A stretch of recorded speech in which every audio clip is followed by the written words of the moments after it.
Hello class. यह Hindi course का 8वां module है। मैं आप सभी का हमारी क्लास के दूसरे सेक्शन में स्वागत करता हूं। इस मॉड्यूल में हम इंटरमीडिएट ग्रामर टॉपिक पर चर्चा करेंगे। Hello class, this is the 8th module for the course Hindi. I welcome you all to another section of our class. In this module, we will be discussing the topic intermediate grammar. Module का content नीचे दिया गया है। Direct और indirect speech, compound verbs, Hindi में conjunction, Hindi में sentence वाक्य, Hindi sentence का बेसिक स्ट्रक्चर, स्ट्रक्चर के हिसाब से हिंदी में सेंटेंस के type. Below are the contents of the module. Direct and indirect speech, compound verbs, conjunction in Hindi, sentences in Hindi वाक्य, basic structure of Hindi sentences, types of sentences in Hindi by structure. Introduction.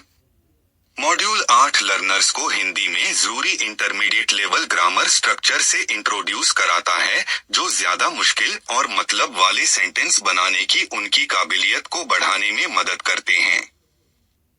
इस stage पर students basic sentence pattern से आगे बढ़ते हैं और यह समझना शुरू करते हैं कि आइडियाज को कैसे जोड़ा, रिपोर्ट किया और ज्यादा ग्रामर की एक्यूरेसी के साथ एक्सप्रेस किया जा सकता है। इस मॉड्यूल के खास टॉपिक्स में से एक डायरेक्ट और इनडायरेक्ट स्पीच है, जो लर्नर्स को सही ग्रामर बदलावों का इस्तेमाल करके किसी ने जो कहा है उसे रिपोर्ट करना सिखाता है।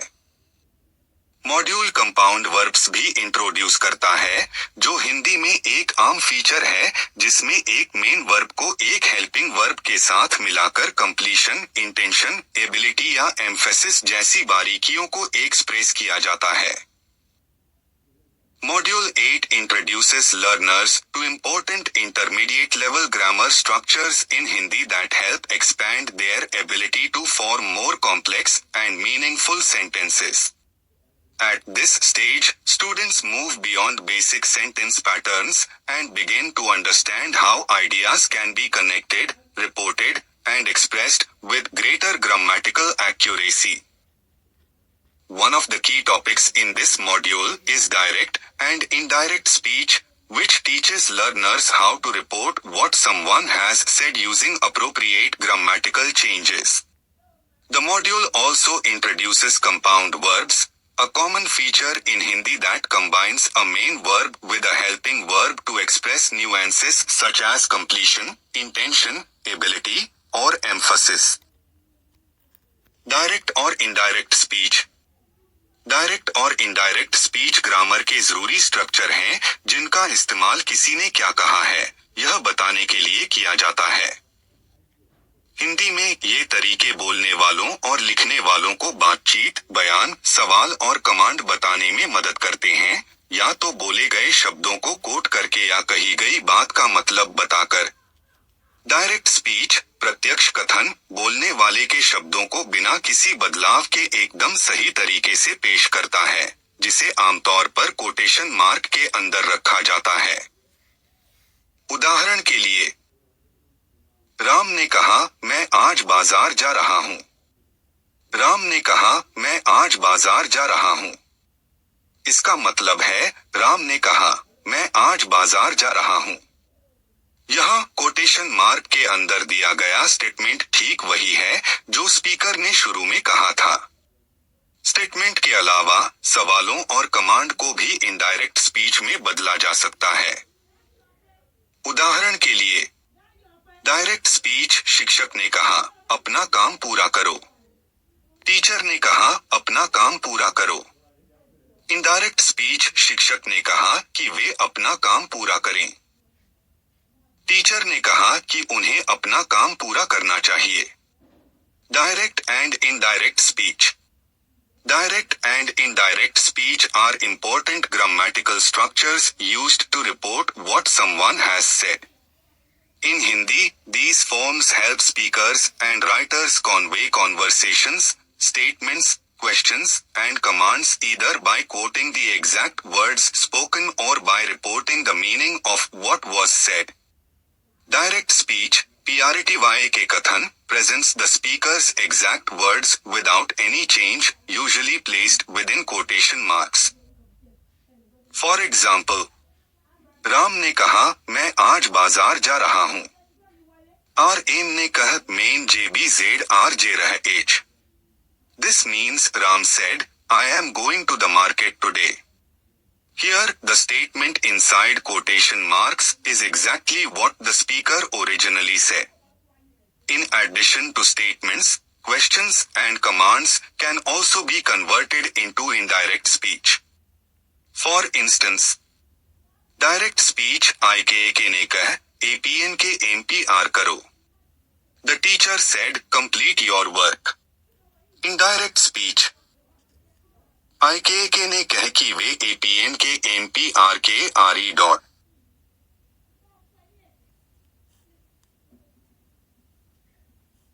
हिंदी में कंजंक्शन. हिंदी ग्रामर में कंजंक्शन को छायाबोध, कंपाउंड वर्ब. हिंदी में कंपाउंड वर्ब तब बनते हैं जब दो वर्ब मिलकर एक ही काम या मतलब बताते हैं.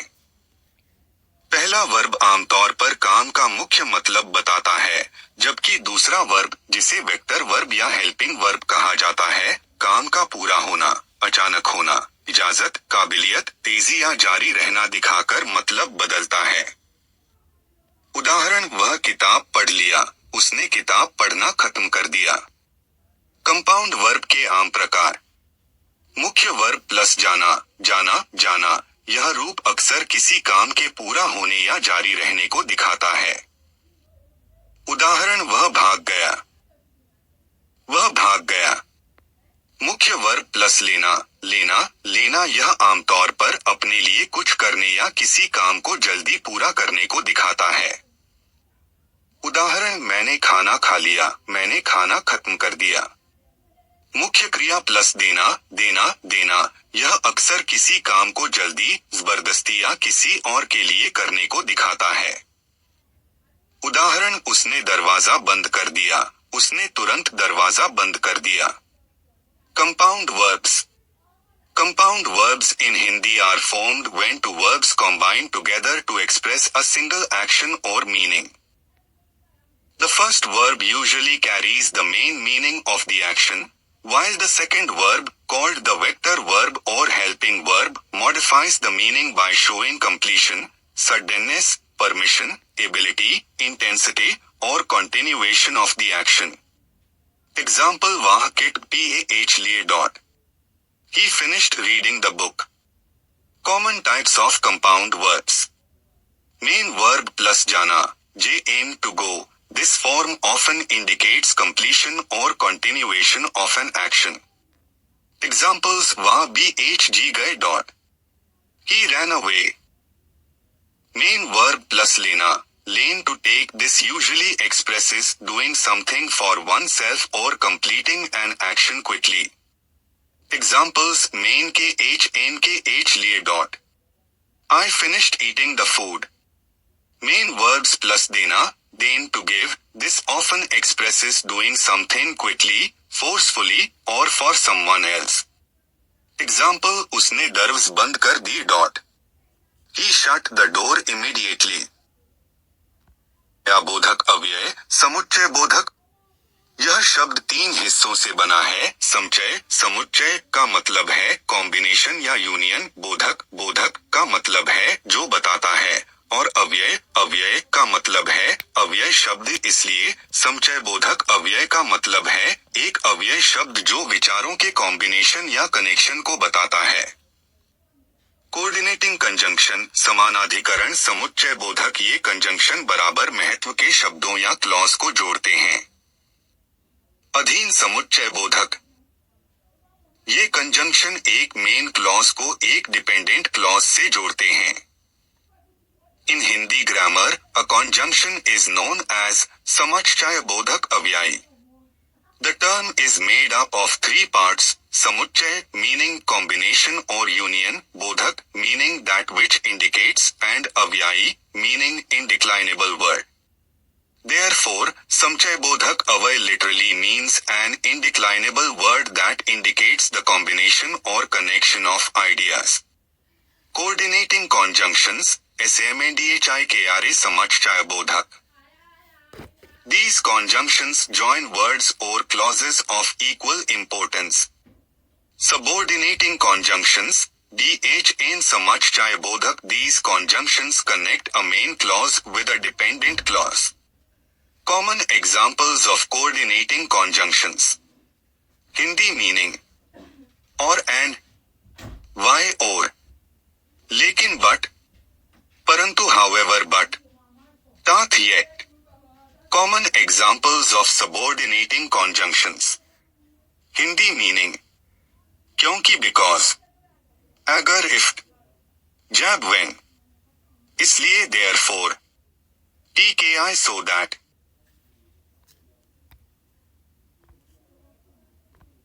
वाक्य. हिंदी ग्रामर में वाक्य को वाक्य कहते हैं. वाक्य शब्दों का एक ग्रुप होता है जो एक मतलब वाले क्रम में लगा होता है और जो एक पूरा विचार या आइडिया बताता है. हिंदी में वाक्य की खासियतें. एक सही हिंदी वाक्य में आम तौर पर ये खासियतें होती हैं. मतलब पूरा होना, वाक्य में पूरा विचार होना चाहिए. उदाहरण वह किताब पढ़ रहा है. उदास माली वह एक किताब पढ़ रहा है. सही ग्रामर अरेंजमेंट शब्दों को एक समझने लायक स्ट्रक्चर में होना चाहिए. हिंदी में आम तौर पर subject object verb SOV order होता है. उदाहरण के लिए, सीता खाना बना रही है. सीता खाना बना रही है. सीता खाना बना रही है. क्रिया का होना. ज्यादातर हिंदी वाक्यों में एक्शन या स्टेट बताने के लिए क्रिया की जरूरत होती है. उदाहरण, बच्चे खेल रहे हैं. Sentence. In Hindi grammar, a sentence is called वाक्य. A sentence is a group of words arranged in a meaningful order that expresses a complete thought or idea. Characteristics of a sentence in Hindi. A proper Hindi sentence generally has the following characteristics. Completeness of meaning. The sentence must express a complete thought. Example, वह kid pah रहा है. He is reading a book. Proper grammatical arrangement. Words must follow an understandable structure. Hindi typically follows the subject, object, verb, SOV order. For example, Sita खाना बना रही है. STKHN बन रहा है. Sita is cooking food. Presence of a verb. Most Hindi sentences require a verb to indicate action or state. Example, बच्चे खेल रहे हैं.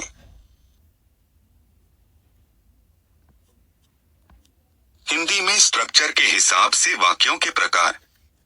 हिंदी ग्रामर में वाक्यों को उनके स्ट्रक्चरल बनावट के हिसाब से भी बांटा जा सकता है. स्ट्रक्चर के आधार पर हिंदी वाक्यों को आम तौर पर 3 मुख्य टाइप में बांटा जाता है. सिंपल सेंटेंस, कंपाउंड सेंटेंस और कॉम्प्लेक्स सेंटेंस. हर टाइप में क्लॉज के अरेंजमेंट और कनेक्ट होने का तरीका अलग होता है. सिंपल सेंटेंस, सरल वाक्य. सरल वाक्य एक सिंपल सेंटेंस वह वाक्य होता है जिसमें सिर्फ एक क्लॉज होता है, जिसमें एक सब्जेक्ट और एक प्रेडिकेट होता है. उदाहरण के लिए, राम स्कूल जाता है. राम स्कूल जाता है.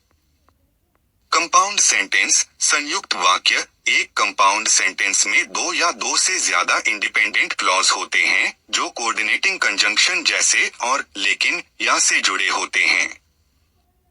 उदाहरण, वह अमीर है लेकिन खुश नहीं है. वह अमीर है लेकिन खुश नहीं है.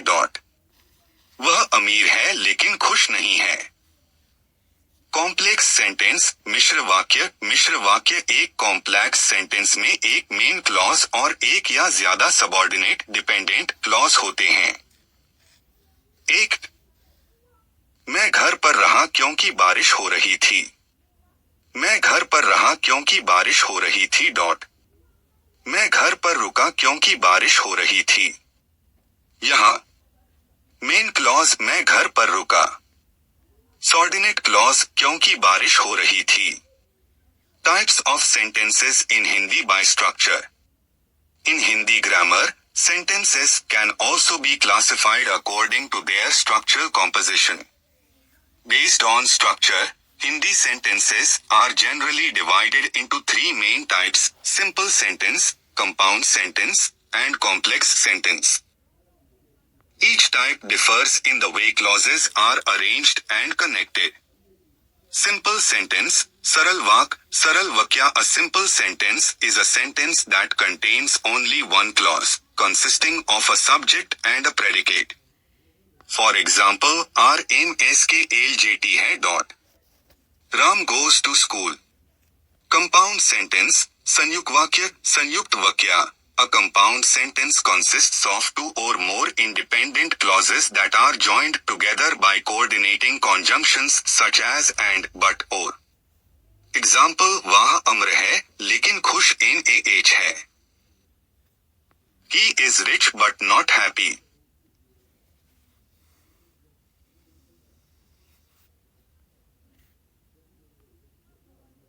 निष्कर्ष. निष्कर्ष के तौर पर मॉड्यूल 8 में कई जरूरी बीच के ग्रामर के स्ट्रक्चर बताए गए हैं जो हिंदी वाक्य बनाने और एक्सप्रेशन के बारे में सीखने वालों की समझ को काफी बेहतर बनाते हैं. डायरेक्ट और इनडायरेक्ट स्पीच की पढ़ाई से सीखने वाले बातचीत को रिपोर्ट करने, घटनाओं को बताने और जानकारी को सही ढंग से बताने की काबिलियत हासिल करते हैं. साथ ही प्रोनाउन, टेंस और समय के एक्सप्रेशन में जरूरी ग्रामर के बदलाव भी करते हैं. Conclusion. In conclusion, Module 8 has introduced several important intermediate grammatical structures that significantly enhance learners' understanding of Hindi sentence formation and expression. Through the study of direct and indirect speech, learners gain the ability to report conversations, narrate events, and convey information accurately while making the necessary grammatical adjustments in pronouns, tense, and expression.